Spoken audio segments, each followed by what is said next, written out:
saja kita akan melihat karena biasanya di dalam Natal itu kita cuma perayaan aja, pokoknya senang aja, udah. Ya, dan memang itu yang Tuhan kehendaki supaya kita bersuka cita. Tapi kita akan lihat dulu mulai dengan tema kita, sebab bagi Allah tidak ada yang mustahil. Mari kita buka sama-sama di dalam Lukas pasal 1 ayat 37. Ya, sebab bagi Allah tidak ada yang mustahil. Kita akan lihat ayat ini karena ini ayat yang luar biasa. Oke, saya akan lihatkan mana dia supaya jelas sekali. Saya beberapa tulisan saya baca baik dalam lihat dalam bahasa Inggris maupun juga dalam bahasa Indonesia. Dan saya lihat ada hal yang luar biasa, ya, dalam terjemahan-terjemahan lain, ya, karena ini bahasa baik bahasa Ibrani maupun bahasa Yunani itu seringkali kayak bahasa Indonesia juga, ya, ada yang tersirat. Nah, orang Indonesia itu kalau ngomong sesuatu itu bawahnya harus hati-hati, ada sesuatu di sana, ya, namanya yang tersirat. Ya, luar biasa, ya. Oke, kita lihat Lukas 1 ayat yang ke-37. Sebab bagi Allah tidak ada yang mustahil. Saya ulang lagi. Sebab bagi Allah tidak ada yang mustahil. Terjemahan lain mengatakan, di dalam Allah tidak ada kemustahilan. Iya. Amin. Sebab bagi Allah tidak ada yang mustahil. Ditambahkan lagi, di dalam Allah tidak ada kata kemustahilan. Terjemahan lain lagi yang berkata, kemustahilan itu nggak bisa bekerja dalam diri Allah. Waduh, jadi Allah selalu hebat, ya, selalu luar biasa. Nggak ada kata tidak bisa. Dan itu luar biasa. Nah, saya rasa saudara tahu cerita ini, yaitu Lukas pasal 1 memang. Saya sering juga bilang, jangan sampai perayaan Natal, orang nggak tahu yang dirayakan itu apa. Gitu. Apa maksudnya Natal, gitu. Jangan sampai kayak seperti tukang becak. Waktu lalu saya ada di Solo karena anak-anak suka naik becak. Kalau datang ke Indonesia waktu kecil, terus kami ke Solo. Nah, seringkali kita naik naik apa nih? Becak atau naik apa itu? Andong, ya. Andong itu delman, ya. Iya. Nah, satu kali tukang becaknya bilang sama saya, Pak, itu yang dirayakan tuh siapa tuh, Pak? Ya, karena bulan Desember. Dan saya tanya, maksudnya apa? Itu loh. Kok di mana-mana ada tulisan Tante Mary gitu, ya. Selamat, nah ya toh, Merry Christmas, kan. Itu Tante Mary siapa toh, Pak? Saya bilang, oh itu artinya selamat hari Natal, itu artinya Tuhan hadir, gitu. Tuhan Yesus hadir di muka bumi untuk memberikan pengharapan kepada kita. Oh gitu. Nah, saya harap semua saudara sudah tidak asing buat perayaan Natal, yaitu kehadiran Tuhan ke muka bumi. Kalau dia datang ke muka bumi, itu artinya dia bisa hadir di hidupmu, di rumahmu, di bisnismu, dan di mana saja. Dan kalau dia diterima sebagai Tuhan, ya, artinya dia yang berkuasa, ya, kurios, penguasa tunggal, artinya gini. Kalau saya bilang misalnya ada orang ahli, dia ahli interior design, terus datang ke rumah saya, dan dia bilang gini lagi, saya mau desain rumahmu supaya lebih bagus, gitu. Gak usah bayar apa-apa, saya yang bayar semuanya, saya mau kerjain. Waduh, saya tinggal bilang ya, gitu. Kalau saya bilang ya, itu artinya saya lepas semuanya, silakan, gitu. Itu kurios. Dia berkuasa untuk mengerjakan segala perkara dalam hidup kita supaya apa? Supaya jadi baik. Itu 2 Korintus 5:17. Siapa yang ada dalam Kristus, dia ciptaan baru, yang lama sudah berlalu dan yang baru sudah terbit. Ya, sudah datang. Jadi artinya kegerakan pembaruan terus terjadi. Ya, lagi direnovasi, lagi diperbaiki. Saya merasakan tambah hari tambah hal-hal indah terjadi dalam hidup saya.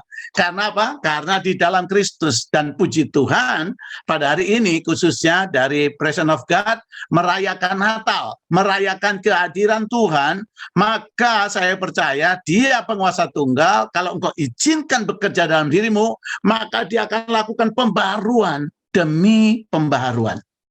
Amin. Yang percaya beri jempol dulu. Haleluya. Amin ya. Boleh pakai tanda jempol lewat laptop saudara gitu. Amin. Ini saya cobain. Nah, itu dia. Amin. Haleluya. Itu di jemaat kami kalau saya bilang amin, mereka kasih jempol gitu. Kalau haleluya goyang-goyang gitu ya. Haleluya. Nah, oke, supaya kita bisa bersekutu bersama, saudara yang hadir di sini, kalau saudara tidak keberatan, layarnya boleh dibuka, dan nanti kita akan berdoa bersama. Tapi layar saudara boleh dibuka juga, supaya kita gathering, ya, bersekutu bersama. Terima kasih. Haleluya. Waduh, puji Tuhan. Ya, sampai lupa saya suami dari dari Ibu Fiona. Tuhan berkati ya Pak, Ibu. Amin, amin, amin. Ya, welcome semuanya. Saudara boleh buka, dan saya teruskan lagi. Jadi sampai di situ. Jadi pertama yang saya mau bagikan buat saudara, bahwa Natal yang pertama artinya memberikan pengharapan. Kita akan buka sama-sama Yesaya 9 ayat 1 sampai 2 saja. Yesaya 9, boleh nanti saya singgung beberapa bagian. Yesaya 9 ayat 1 sampai 2 dulu ya. Yesus ini datang untuk memberikan pengharapan kepada dunia yang ada. Dibilang begini, bangsa yang berjalan di dalam kegelapan telah melihat terang yang besar. Melihat apa? Terang yang besar. Mereka yang diam di negeri kekelaman, atasnya terang telah bersinar. Amin. Engkau, ayat 2, telah menimbulkan banyak sorak-sorak dan sukacita yang besar. Mereka telah bersukacita di hadapanmu, sebab seperti sukacita di waktu panen. Seperti orang bersorak-sorak di waktu membagi-bagi jarahan. Saya lompat langsung ke ayat yang ke-6. Coba saudara lihat. Ya, ayat 5, sorry. Ayat 5, saudara bisa lihat kenapa orang bisa mengalami atau bangsa-bangsa bisa mengalami terang. Orang yang dalam gelap kekelaman bisa menemukan pengharapan. Pada ayat 5 dijelaskan, sebab ya, seorang anak telah lahir untuk kita. Nah, ayat ini suka dibaca ya di hari Natal, tapi jangan sampai ini lewat atau tidak terjadi dalam hidup saudara dan saya. Dikatakan sebab seorang anak telah lahir untuk kita. Ini nubuatan tentang Yesus Kristus, dan ini dinubuatkan oleh kitab Yesaya atau oleh Nabi Yesaya 700 tahun kurang lebih sebelum Masehi, sebelum Yesus hadir. Bayangin, 700 tahun sebelumnya Tuhan sudah ngomong bahwa akan terjadi. Hari ini saya juga berdoa, karena beberapa saudara minta didoakan, saya berdoa supaya Tuhan bicara buat saudara apa yang akan terjadi juga di depan saudara. Ya. Amin. Dan biasanya kita ini kalau diomongi Tuhan sekarang untuk yang akan datang, kita seringkali belum nangkep. Halo, anak SD saudara ceritain tentang wah ini komputer tuh bisa begini-begini, dia lola, ya toh. Tapi nanti dia sampai dia bilang, oh ini tuh maksudnya, ya toh. Oh ini tuh yang papa mama cerita, gitu kan kurang lebih ya. Karena dia masih anak, belum nyampe gitu. Makanya ada beberapa hal yang tidak dibukakan oleh Tuhan buat kita karena kita belum mengerti. Tapi percayalah, Tuhan ada di depan kita. Amin. Tuhan sudah sekian jauh di depan kita, dan Dia tahu yang terbaik buat hidup kita. Itu sebabnya dikatakan sebab seorang anak telah lahir untuk kita. Itulah Yesus Kristus. Seorang putra telah kuberikan. Ya, telah diberikan untuk kita. Ya, terima kasih. Seorang anak telah lahir untuk kita. Ya, artinya ini yes. Ini ya. Dan terjadi, bukan akan. Ini sudah kita sedang rayakan. Seorang putra telah diberikan untuk kita. Lah, kata putra di sini ini untuk menunjukkan dia laki-laki yang dewasa. Iya. Putra di sini menunjukkan dia gagah. Terus Setelah itu, lambang pemerintahan ada di atas bahunya. Lambang pemerintahan ada di atas bahunya. Saya suka singgung ini. Jadi, saudaraku, polisi walaupun badannya kecil, tapi kalau ada lambang pemerintahan di sini, ya toh, dia bisa nyetop mobil yang begitu banyak, so. Iya. Beberapa mobil yang kenceng dari arah depan cuman begini aja loh, so. Tangannya itu bukan ajaib, tapi karena ada lambang di pemerintahan, sehingga lambang pemerintah, sehingga mobil-mobil itu berhenti semua. Iya. Saya lihat polisi di Indonesia kan nggak gede-gede kayak di sini ya toh. Ya, orang namanya Indonesia ukurannya juga seperti itu, seperti saya, ya toh. Tapi waktu dia berdiri, so, di tengah jalan saya lihat, apalagi kota Semarang, rame. Ya, Semarang tuh sekarang rame bener, ya, rame dan ribet maksud saya. Ya.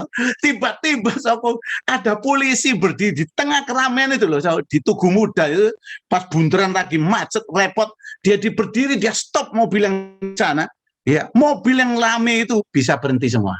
Bukan tangannya yang ajaib. Ya, hati-hati, kita perlu tahu itu juga.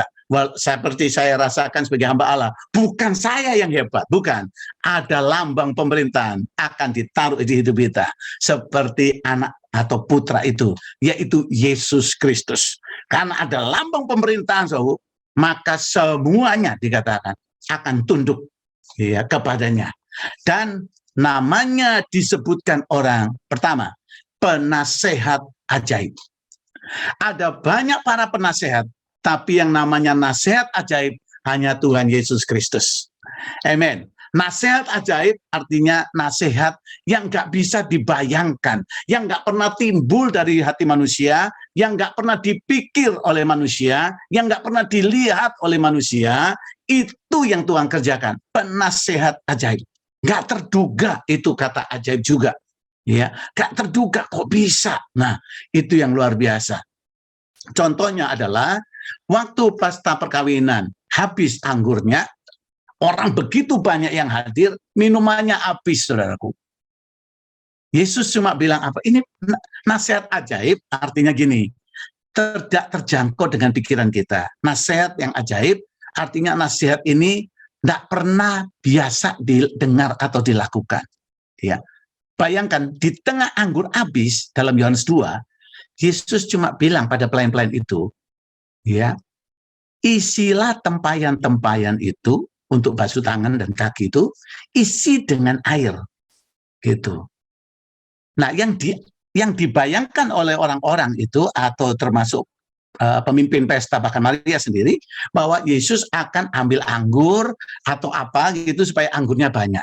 Gak taunya Yesus bukan hanya membuat yang sudah ada menjadi banyak, tapi Yesus membuat yang gak ada sekalipun, yang gak mungkin sekalipun, dia bisa lakukan dengan cara ajaib. Anggurnya habis, Tuhan bilang isi tempayan dengan air. Dan setelah itu Yesus bilang cedoklah, gitu. Nah, setelah dicedok ini, berikan ke pemimpin pesta, ini perlu pengertian yang atau yakin sekali. Pelayan-pelayan itu kenapa melakukannya? Karena Maria, ibunya, berkata pada pelayan itu, cedok, ikuti apa yang dikatakan oleh dia, ya, oleh Yesus. Jadi waktu pelayan itu cedok, dia belum tahu ini enak apa enggak. Langsung diberikan kepada pemimpin pesta. Kalau sampai pegawai-pegawai ini tadi tidak begitu yakin, ya, saya mau bilang sama saudara, dia akan berkata, jangan-jangan ini bukan anggur, air. Nanti kalau saya berikan pemimpin pesta, dia bilangnya habis tuh anggur. Kenapa kamu suruh air? Bu cincip ke saya, ya toh? Bisa-bisa saat tempayannya dilemparin ke orangnya, ya. Tapi ini Tuhan luar biasa. Saya alami ini di Soe, Kupang. Saya kagum. Waktu saya datang ke sana, waktu persekutuan di kampung itu, saudaraku, tiba-tiba mereka bilang, Pastor Victor, ini pendeta jarang datang ke sini. Itu tahun 84. Jarang ada pendeta datang ke desa ini. Bagaimana Pak Victor kalau kita perjamuan? Oh ya boleh. Lah pikiran saya, ya mereka sudah siap gitu loh. Terus mereka bilang, ya sudah, kita ada roti Pak Victor, gitu. Cuma enggak punya anggur. Lah mau bikin perjamuan kudus gak ada anggur, piye itu bilang. Gitu. Piye itu bahasa Jawa ya. Ini karena kumpul dari Presence of God ini, tempatnya di Semarang, jadi bau-bau Jawa Tengahnya kuat ya toh. Nah, ini kan ada yang dari Belanda, dari Belgia atau dari mana ini. Nah, saya mau bilang sama saudara bahwa waktu saya diberitahu itu, ibu ini yang ada di rumah itu bilang begini, ya, gak apa-apa Pak Victor, bagaimana kalau Pak Victor sembahyang, biar air yang di kendi ini itu jadi anggur. Wah, buat saya nih, wah, luar biasa. Ibu ini bagus sekali, saya bilang. Istilahnya kayak maksa saya. Ya, saya bilang, wow. Kenapa? Karena tadi waktu saya makan, waktu diterima sebelum ibadah, kendi yang di kendi itulah yang dituang untuk minum saya, yaitu air tawar, air putih orang Indonesia bilang. Yang benar air tawar, air putih namanya susu kan ya. Kalau air tawar, biasanya orang Indonesia bilang air putih. Air tawar, air bening itu. Nah, waktu habis makan sedikit snack, saya minum sebelum ibadah dari kendi itu. Jadi waktu kita bersekutu bersama, hanya beberapa orang, ada 20, mungkin ada 14, 15, sampai 20 orang. Terus dia bilang, bagaimana kalau Pak Victor berdoa supaya air ini jadi anggur? Saya mau bilang enggak, saya mau bilang apa bisa, kok kayaknya kurang beriman gitu. Padahal tadi saya bersaksi sama mereka, wah sambil snack, wah itu luar biasa, ya, tidak ada yang mustahil. Saya ini waktu kecil mati bangkit, bayangkan sudah dipeti, dikeluarkan, ngomong gini-gini lah. Sekarang mereka bilang, bagaimana kalau air ini jadi anggur? Saya hampir kehilangan iman saya, ya toh, kayak balon tuh terus dibedos gitu langsung mes. Tapi saya bilang, Ibu, memang kita minta sama Tuhan ya, kita berdoa bersama.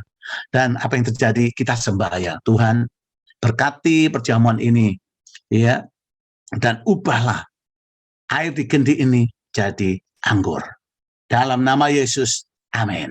Dah, kita berdoa bersama-sama, kita nyanyi, bahas firman Tuhan. Tibalah saya memimpin perjamuan kudus bagi mereka ini yang kecil ini, jumlah orang Kristen yang kecil yang berkumpul. Sorry. Terus saya bilang, ayo kita mulai. Terus kita ambil tubuh Yesus semua. Saya itu di kepala saya bisa lupa kalau itu air tawar. Nah itu loh saudaraku. Jadi di kepala saya sudah tidak ada kata air tawar ya. Nggak punya bayangan air yang saya minum tadi. Jadi sambil kita ucap syukur, puji Tuhan, selesai makan tubuh Kristus. Saya bilang, kita maju bersama, dan itu ada banyak gelas di situ, sudah ditaruh dengan beberapa orang. Mari ya kita mendekat, dan nanti saudara boleh ambil masing-masing, karena jumlahnya sedikit, 14 atau 15 orang ya. Oke, saya tuang. So. Waktu saya tuang ke gelas, itu baru saya kaget. Gitu. Tiba-tiba, loh, ini kan air bening tadi yang saya minum. Saudara, berubah jadi anggur. Saya tuang lagi, jadi anggur lagi. Tuang lagi, jadi anggur lagi. Tuang. Yang hebat juga saudaraku, air yang di kendi itu tidak habis. Itu yang luar biasa. Nah, saudara tahu kendinya itu kan bukan segede gentong, ya toh? Ya, bukan. Kecil, saudaraku, tidak terlalu besar. Gitu. Waktu saya tuang, makanya saya tuangnya dikit-dikit. Kan biasanya kalau saya tuang kan jadi enteng. Gitu. Ini enggak saya tuang, kok jebak masih berat. Sudah 10 masih berat. Terus semua penuh, selesai. Saya enggak ngomong apa-apa. Tiba-tiba hadirat Allah hadir, saudara. Di antara kami semua kita menangis, merasakan kehadiran Tuhan yang luar biasa dalam perjamuan itu. Dan rasa Tuhan menjamah, menyembuhkan, memulihkan. Darah Kristus itu menyegarkan kami. Terima kasih Tuhan, kami bersyukur. Amin. Baru saya ngomong, benar ini akhirnya jadi anggur. Saya bilang, apa yang kalian rasa? Pak, anggur betul. Ya, luar biasa. Itu sebabnya terus saya ambil, saya bilang, Tuhan, saya ingin bawa ini ke Surabaya, biar jadi bukti. Jadi air itu saya minta ada botol enggak? Botol kosong. Mereka keluarkan bekas apa itu, sirup, gitu. Dituang semuanya, dicuci, saya tunggu sebentar, terus kami tuang kembali, semua. Ya, sampai sebanyak hampir 3/4 dari botol itu. Padahal kendi kecil itu, saudara. Hebat. Dan saya bawa pulang ke Surabaya, saya bercerita, inilah air anggur yang ajaib itu. Dahsyat sekali. Kita beri tepuk tangan dulu bagi Allah kita. Haleluya. Yes, katakan amin. 1, 2, 3. Amin. Yes, ya. Penasehat ajaib. Luar biasa. Saya kembali lagi pada ayat itu. Lihat, ini yang dia hadir, Yesus hadir sebagai sebagai anak yang lahir itu membuktikan dia hadir betul, dan dikatakan dia putra, dia gagah gitu. Lambang pemerintahan ada di atas bahunya, artinya dia ada otoritas. Namanya disebutkan orang penasihat ajaib, itu yang ajaib, yang nggak pernah ngerti. Allah yang perkasa. Iya, Allah perkasa di sini, saudaraku. Ya, ini kalau Jawanya lebih gampang. Otot kawat balung besi keringat wedang jahe. Nah, itu saudaraku. Perkasa itu kayak gitu itu. Haleluya. Katanya orang Jawa, otot kawat balung besi keringat wedang jahe. Gitu. Wow, kuat banget saudaraku. Nah, saya mau katakan artinya gini, dia tidak pernah lelah. Dia perkasa. Dia tidak pernah pikun karena dia lanjut usia. Tidak. Dia perkasa. Dia perkasa artinya apa? Dia tidak pernah berubah. Kekal. Itu sebabnya disebutkan Bapak yang kekal. Bapak yang kekal selanjutnya artinya dia itu kalau mengasihi anak, dia tetap Bapak. Dia nggak pernah berubah gitu. Walaupun dia punya perusahaan besar, walaupun dia duduk di perusahaan itu, dan kalau anaknya datang, dia nggak berubah jadi seorang direktur bagi anaknya. Dia tetap bagi anaknya Papa. Yesus yang ajaib, yang luar biasa, yang punya raja atau disebut raja segala raja, yang dihormati segala malaikat, yang dihormati dengan semua orang. Tapi kalau ketemu saudara dan saya, dia Papa, dia Bapa. Itu sebabnya Yesus berkata, kalau kau mau berdoa, mulai dengan apa? Bapa kami yang di sorga. Memang kata Bapak ini bisa diterjemahkan dalam bahasa Indonesia, kalau kepada anak itu cocoknya ayah. Karena ada hubungan. Karena tidak semua bapak punya hubungan sama saudara. Gitu. Bapak Jokowi tidak ada hubungan sama saya, ya, tapi dia presiden Indonesia. Sampai hari ini saya di Belanda, tapi presiden saya kalau saya bilang itu Presiden Jokowi. Karena saya orang Indonesia, paspor saya masih Indonesia, ngerti nggak saudaraku? Tinggalnya di Belanda, ya.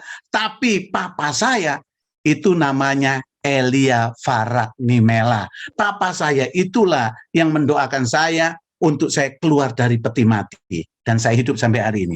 Papa saya itu juga yang mengajari saya melayani sebagai hamba Tuhan. Karena dia seorang gembala. Jadi itu papa. Dia mau kaya apapun, dia papa saya. Amin. Iya, saudara, kalau saya lihat nih, saya punya teman-teman yang punya perusahaan yang cukup besar, ya, pegawainya banyak gitu ya. Kalau anaknya datang ke kantor, masa dia kelunuk-kelunuk kayak pegawainya? Nggak mungkin. Nggak akan nunggu di pintu, nungguin apa boleh ketemu apa enggak, lapor sekretaris, tunggu enggak. Waduh, saya lihat ya anak-anaknya main masuk aja geduk langsung buka kamarnya papanya. Halo Pak, aku datang Pak. Kenapa? Anak. Engkau punya hak istimewa kalau engkau menerima Yesus sebagai Tuhan dan Juru Selamat. Engkau punya hak istimewa untuk kerajaan sorga. Engkau bisa alami hak istimewa untuk mengalami janji Tuhan. Beri tepuk tangan lagi bagi Allahmu. Haleluya. Yes. Yang terakhir di bagian ayat ini adalah Bapa yang kekal, Raja damai. Dia rajanya damai. Amin. Raja damai. Ya. Ada yang nggak damai hari ini. Yesus akan membuat raja damai itu akan membuat engkau damai. Ya, damai bahkan di tengah kegelapan. Kalau sudah baca Yesaya pasal 9 ayat 1 tadi. Bangsa yang besar yang berjalan dalam kegelapan telah melihat terang yang besar. Melihat pengharapan yang besar. Melihat apa? Damai yang besar. Mereka yang diam di negeri kekelaman, atasnya terang telah bersinar. Saudara, terjemah bahasa Indonesia memakai kata mereka yang diam di negeri kekelaman. Kata kekelaman itu nggak taunya negeri kematian. Iya. Artinya apa? No hope. Hari ini pun kalau ada di antara saudara berkata no hope, hari ini saya mau berkata dia hadir, Yesus hadir, Yesus Tuhan Juru Selamat yang kita rayakan dengan Natal, dia akan memberikan harapan bagi setiap saudara. Amen. Ya, beri tepuk tangan dulu bagi Allahmu. Nah, sekarang kita kembali ke Lukas 1 bagian 2 sebelum kita berdoa. Lukas 1, ya. Mari kita lihat ayat 37 tadi. Kita kembali ke sana. Ya, Lukas 1 ayat 37 mengatakan begini. Ya, terima kasih sudah dinyalakan. Saya coba buka lagi. Nah, nanti kita akan ke arah 34, 35. Tapi sebab bagi Allah tidak ada yang mustahil. Saudara tanam ini bahwa Allah yang saya sembah, yang tadi saya dengar dari Yesaya 9 ayat 5 adalah Allah yang tidak ada kemustahilan. Oke, lanjut sekarang kita ke ayat 34. Natal ya, itu tidak lepas dari karya Roh Kudus. Nah, ini penting. Saya mau tunjukkan bagian ini supaya bukan hanya peringatan, tapi saudara alami. Apa yang ditulis tadi dalam Yesaya 9, bahkan Lukas 1:37, saudara juga bisa alami. Ya, dibilang ayat 34, Lukas 1:34 bilang begini. Jadi singkat cerita, sebelum Yesus lahir, Tuhan mengunjungi Maria. Ya, karena Yesus lahir sebagai manusia, dia membutuhkan tempat kandungan untuk dia bisa lahir di bumi ini. Iya. Dan dia tidak cari yang hebat-hebat, dia cari wanita yang biasa. Dia cari, yaitu tadi, kalau saya lihat latar belakang saya, dia cari kandang yang biasa, gitu. Iya. Untuk dia lahir mesti ada tempatnya. Untuk nyatakan sesuatu harus ada tempat bagi kita. Bukan tempat istimewa, soalnya nggak perlu atur apa-apa hidupmu. Asal kau buka hati untuk dia hadir, dia akan buat sesuatu. Amin. Seperti ini yang Maria terima. Bahwa akan lahir seorang anak ini, kata Maria kepada malaikat itu, ayat 34, Lukas 1:34, kata Maria pada malaikat itu, bagaimana hal itu mungkin terjadi? Karena aku belum bersuami. Iya. Pada perjanjian lama atau pada zaman itu, seorang wanita itu tidak, apalagi di antara orang Yahudi, tidak mungkin punya anak kalau nggak bersuami. Gitu. Nah, zaman yang tambah lama tambah kacau, gitu, orang nggak takut Tuhan, ada banyak wanita punya anak tapi tanpa suami. Lah ini lucu, gitu. Ini bukan ajaib, tapi ini dosa maksud saya. Tapi ayat ini, bagaimana hal itu mungkin terjadi karena aku belum bersuami, aku belum berhubungan dengan laki-laki. Di sini maksudnya. Bagaimana mungkin? Gitu. Amin. Nah, karena dia berkata, malaikat itu bilang tahun depan, wah itu jauh banget ini. Ya, nah saudara lihat ayat ini, ayat 5:35, jawab malaikat itu padanya. Nah ini, Roh Kudus atasmu dan kuasa Allah yang Maha Tinggi akan menaungi engkau, sebab anak yang akan kau lahirkan itu akan disebut kudus. Anak yang dikhususkan, yaitu anak Allah. Anak yang kudus artinya tidak tercampur dengan segala hal, yaitu anak Allah. Anak yang kudus, anak Allah itu artinya yang diinisiatifkan oleh Allah sendiri. Iya, amin. Dan saya baru dengar di Indonesia ada perdebatan lucu juga ini zaman ini. Pendeta-pendeta pada ribut debat ya sampai urusan bahwa Roh Kudus itu bersetubuh sama Maria sehingga lahir anak. Iki opo tuh yo. Nah, Tuhan Yesus tidak perlu ngono-ngono. Allah kita itu batu aja langsung jadi manusia juga bisa. Nggak ada bahan pun dia ngomong jadi. Jadi aneh juga nih. Kalian belajar teologi ya sampai tolologi ya. Jadi bingung semuanya ya. Sampai ngomong, Roh Kudus bersetubuh sama Maria. Karena kalau dia tidak bersetubuh, tidak mungkin punya anak. Loh, saudara manusia mikir Allah yang hebat. Jangan biarkan Allah yang hebat melakukan segala perkara, kita tinggal percaya. Amin. Gitu. Orang Adam dan Hawa itu dijadikan tanpa persetubuhan. Gitu. Ada muncul itu cuma ditiup. Gitu. Gitu. Apa namanya, Jawanya ngomong lempung gitu, tanah lihat di lempung gitu, cuma keplek-keplek gini loh gitu, terus bung, langsung jadi manusia, jadi Adam. Hawa diambilin dari tulang. Saudara enggak tahu saudara dari mana asalnya. Yang saya tahu akibat persetubuhan suami istri sehingga lahir kita. Tapi untuk Tuhan bekerja menjadikan yang enggak ada, jadi ada, gampang sekali, gampang. Ya, tetapi ya, untuk membuktikan bahwa Yesus itu manusia biasa yang hadir untuk merasakan manusia, dia harus lewati dari masa kelahiran sampai kematian. Dia harus lalui semuanya. Kenapa? Karena dia adalah Allah yang bisa menjawab segala keadaan di waktu dari masa kelahiran sampai akhir hidup manusia. Yesus ada di sana. Yesus sudah merasakan dan dia tahu siapa kita. Amen. Jadi Natal kalau saya baca di sini tidak lepas dari karya Roh Kudus. Roh Kudus turun atas kamu.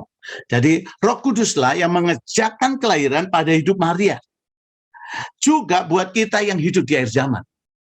Jadi saya mau bilang, kalau engkau izinkan juga Roh Kudus turun atas hidup saudara, maka dia akan membuat perkara besar. Dia akan menyatakan kehadirannya dalam hidup saudara dan saya. Nah, mungkin ada yang bertanya sama saya, loh kan Maria ditemui sama malaikat, gitu. Jadi spesial, gitu. Di sini ada, gitu, yang namanya Maria, gitu. Terus saudara bilang, suaminya bilang, ya cuma buat kamu kan namanya Maria, gitu. Aku namanya siapa namanya di sini, suaminya yang namanya Maria ini siapa ya? saudara bilang aku kan bukan, gitu ya. Tidak, so. Mari kita lihat dulu Kisah Rasul pasal yang ke-2 ayat 16 sampai 18. Singkat saja, Kisah Rasul 2 ayat 16 18. Masih ada waktu sedikit, kita akan lihat bahwa Roh Kudus itu buat Maria supaya Yesus lahir, memulai karya Allah di muka bumi, yaitu keselamatan, anugerah, dan juga penebusan bagi manusia, maka lewat karya Roh Kudus juga dia akan bekerja dalam diri kita. Kisah Rasul pasal 2 ayat 16, lihat ayat ini, mana dia? Ya, dikatakan, tetapi itulah yang difirmankan Allah dengan perantaran Nabi Yoel. Ya, jadi sebelum ini terjadi, ratusan tahun sebelumnya ada nubuatan. Akan terjadi, ayat 17, akan terjadi pada hari-hari terakhir, demikianlah firman Allah, bahwa aku akan mencurahkan rohku ke atas semua manusia. Saya tahu kita kumpul semua di sini dan saya lihat saudara semua, saudara kayak saya, manusia. Artinya apa? Orang-orang yang bisa mengerti, orang-orang yang bisa mendengar, orang-orang yang bisa melihat, orang-orang yang bisa merasakan. Engkau semuanya, dikatakan ayat ini, pada hari-hari terakhir aku akan mencurahkan rohku ke atas semua manusia. Dulu cuman Maria, dulu cuman Daud, dulu cuman Saul, dulu cuman siapa lagi ya, Basalael ya yang membuat karya-karya seni, alat-alat musik.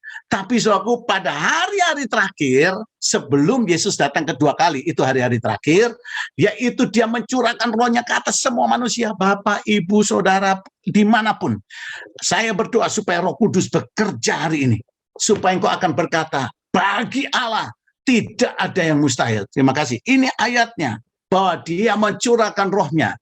Ini ayat 18 berkata, juga ke atas, tadi saya putus di manusia. Maka anak-anakmu laki-laki dan perempuan akan bernubuat. Ayat 17 di tengah. Maka anak-anakmu laki-laki dan perempuan akan bernubuat. Bahkan sampai anak-anak. Ya, kata anak-anak di sini, ya, itu masih kecil. Ya. Kalau orang tua masih anaknya sudah nikah, ya tetap anaknya. Tapi ini di sini, ini artinya anak-anak yang kecil, anak-anak yang sederhana, anak-anak yang belum mengerti. Roh Tuhan bisa turun. Bahkan anak-anak itu pun dikatakan di sini, anakmu laki-laki dan perempuan akan bernubuat. Mereka bisa mendengar suara Allah dan berbicara seperti Allah berbicara. Itu nubuat. Dan teruna-terunamu, anak-anak muda ini, akan mendapat penglihatan. Ya, vision of God. Visi dari Tuhan, penglihatan-penglihatan.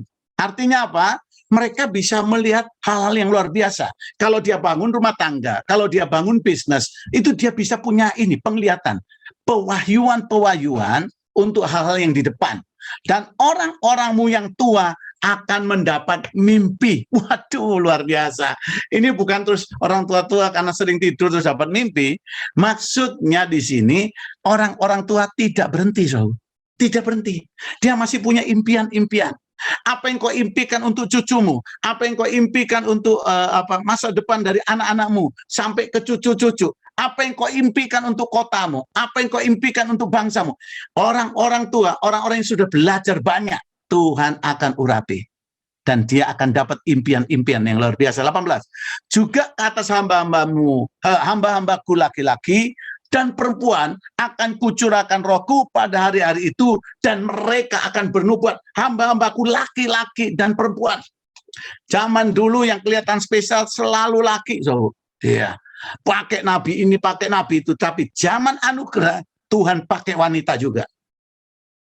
Amin, saudaraku. Haleluya. Beri tepuk tangan dulu bagi Allahmu. Ya, saya percaya Ibu Yohana, Tuhan pakai engkau juga. Iya, sebagai orang yang punya visi, yang dirikan Presence of God, biar Tuhan terus bekerja dengan karya yang luar biasa. Karena kemarin beliau berkata pada saya, bagaimana dengan Presence of God ini untuk kedepannya. Dan waktu itu beliau katakan, ceritakan semuanya, dan dia juga berdoa supaya apakah tahun depan ini kita tetap bergerak bersama. Saudara, tiba-tiba Tuhan teguhkan, ya, dan saya rasa betul. Tiba-tiba Ibu Yohana mendapat bantuan, mendapat support dari hamba-hamba Tuhan yang berkata jangan takut, ya, Tuhan ada, Tuhan menyertai. Dan saya rasa betul bahwa Tuhan ada. Seperti tulisan ini atau tema ini, Presence of God. Ya, kehadiran Allah itu melebihi segala-galanya. Saudara, sekarang kita melihat gedung-gedung megah dengan alat-alat yang hebat sekali dalam ibadah-ibadah kita. Juga khususnya di Indonesia, ya. Wah, mutakhir sekali. Indonesia itu hebat sekali. Peralatan untuk ibadah. Mereka mengatakan pada saya, kalau dunia, kita buat dunia bisa beri yang terbaik, kenapa buat Tuhan tidak? Hebat sekali. Saya kaget lihat audio, lihat layar yang begitu hebat.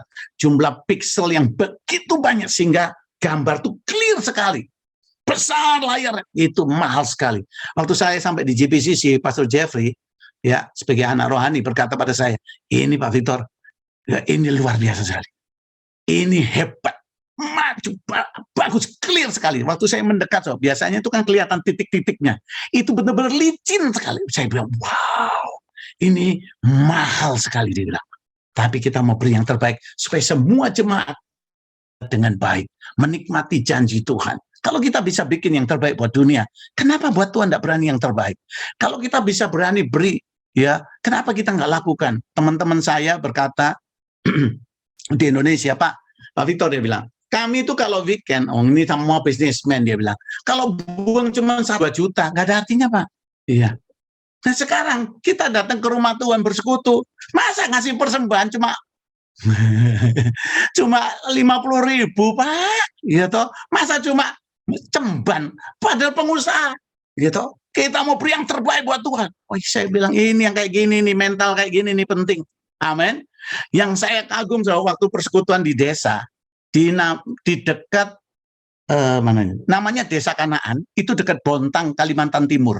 Saya waktu datang ke sana itu harus jalan dengan mobil kurang lebih 1 jam lebih, 1,5 jam, terus berhenti jalan kaki loh di atas pasir, itu lewat padang gurun.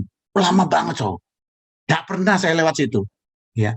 Nggak berani buka sepatu karena panas sekali, takut sakit. Kalau dipakai panas juga, jadi jalan. Dan pasir itu kami bisa jalan karena bisa setinggi 30 sampai 50 cm. Kalau kami berjalan masuk tanahnya. Kayak saya di daerah sini aja, kalau salju, ini pasir, jalan sampai di Desa Kanaan. Wih, mereka udah nyanyi hari ini, nari-nari, ibu-ibu pakai kain, nari-nari. Waduh, bapak-bapak ini luar biasa. Saya bilang, saya seger, capeknya hilang, panasnya padang gurun terus hilang semua.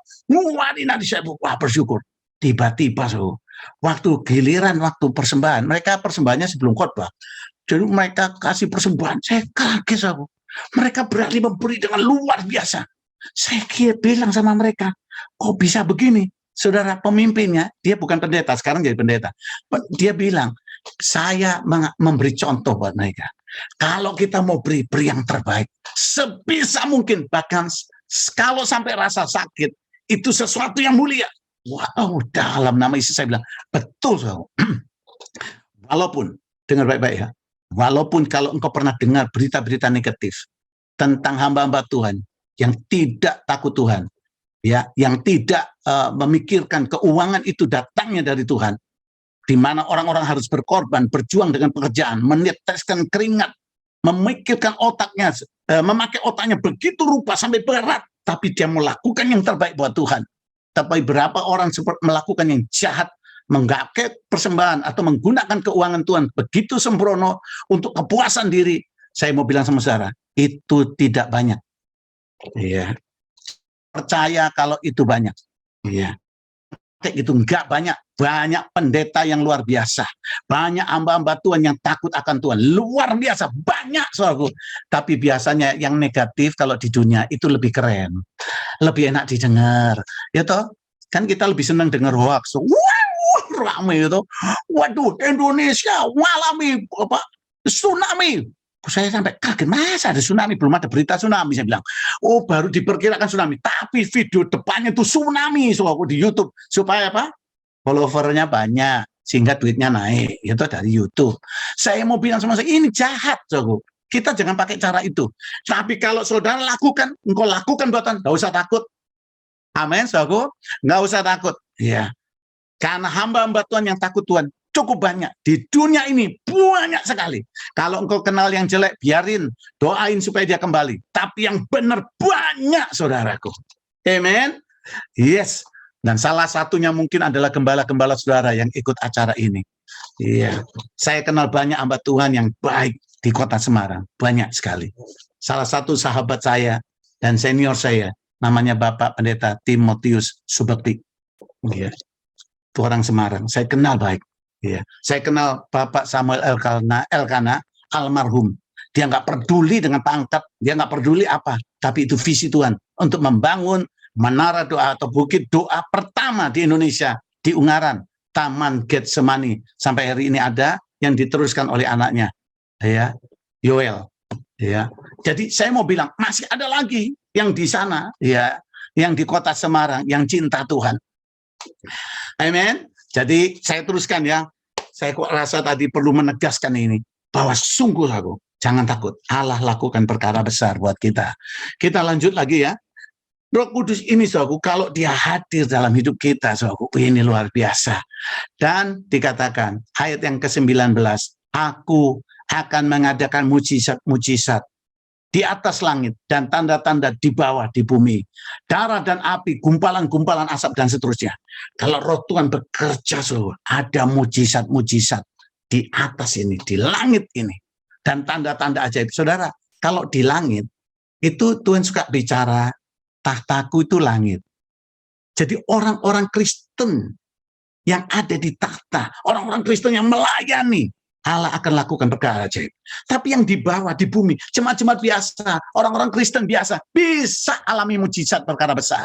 Beri tepuk tangan dulu bagi Allahmu. Haleluya. Dan yang terakhir, sebelum kita berdoa, Roh ini juga yang membuat kita bisa terus menikmati akan kehadiran Allah, presence of God. Yaitu dalam Yohanes 16 ayat 8, dikatakan menyadarkan akan dosa, kebenaran, dan penghakiman.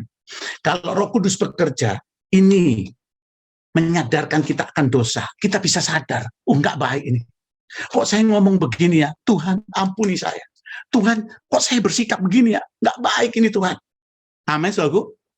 Sebagai hamba Tuhan, saudaraku, seringkali saya juga merasakan itu. Tuhan bicara sama saya, kamu ajar orang untuk taat. Kau harus belajar taat sungguh-sungguh. Ya Tuhan, saya mau Tuhan. Amin.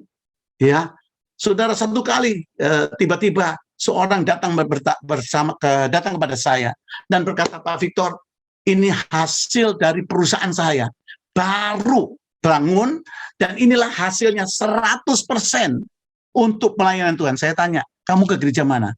Di gereja ini. Kamu jangan berikan sama saya, berikan pada gembalamu, karena dia yang berdoa bagi kamu, bukan saya. Dia bilang, loh, tapi kan saya rasa Bapak yang doain perusahaan saya, dan saya berhasil, dan membangun ini. Tapi gembalamu siapa? Ini, dia yang doa banyak. Sampai kamu diizinkan Tuhan ketemu saya, itu gara-gara gembalamu.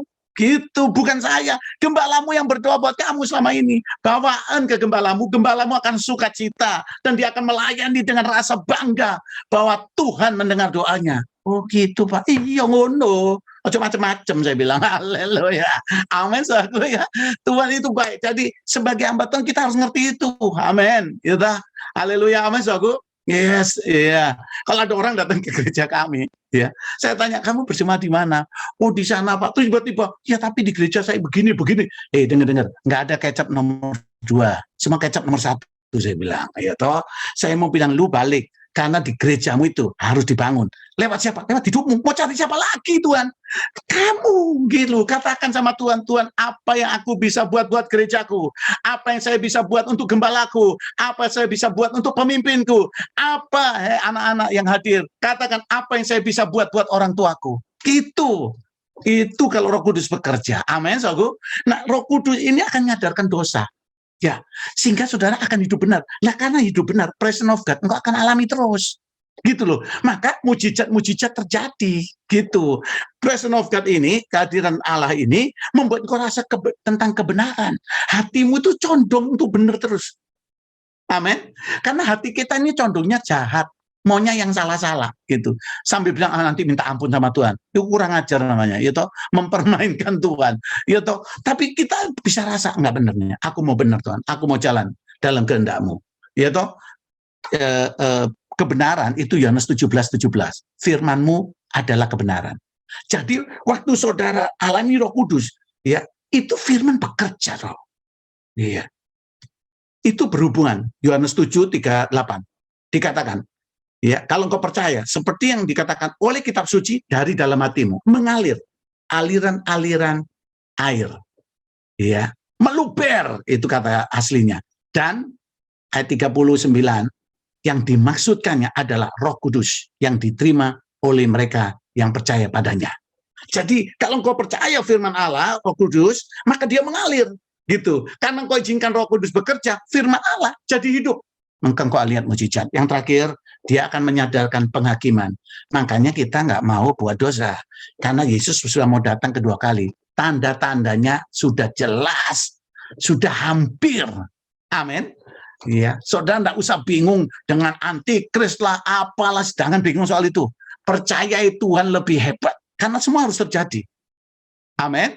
Dan kau lihat tandanya. Tanda yang paling utama kelihatan apa itu? Injil akan diberitakan kepada seluruh dunia.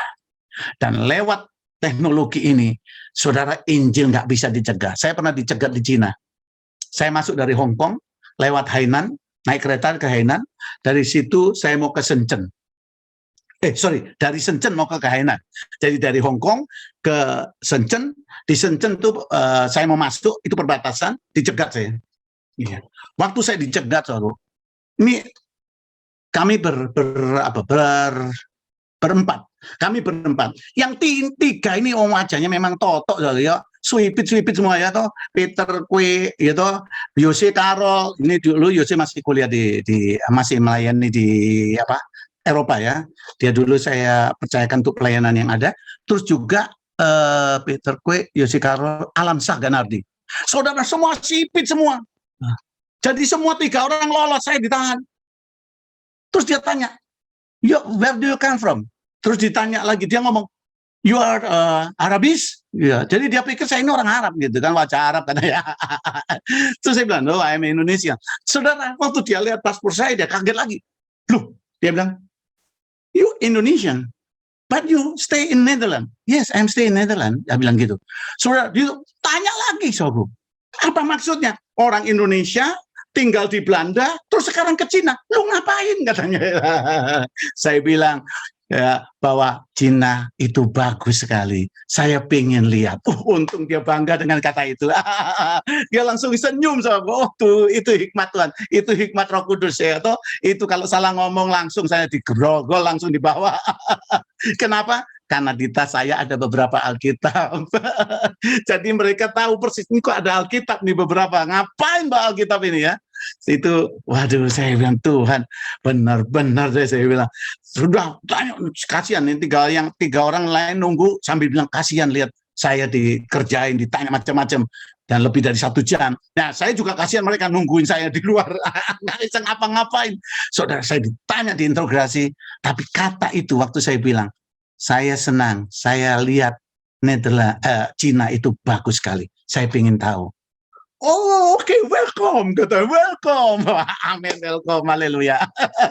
Jadi saya bisa masuk ke Cina dan saya lihat keadaan itu, saya bilang luar biasa. Lihat, itu kalau nggak Tuhan saya habis di situ, cegat habis ya. Tapi Tuhan itu ada, dia memperhatikan kita semuanya. Amin. Ya, oke. Kita akan angkat tangan sama-sama. Kita rindukan Tuhan. Nah, kenapa? Sederhana kok. Dikatakan Roh Kudus itu akan datang di dalam namaku. Dan biarkan dia hadir. Nyatakan sesuatu buat kita. Kata Yesus dalam Yohanes 14 ayat yang ke-26. Penghibur itu yaitu Roh Kudus akan datang di dalam namaku. Nama Yesus.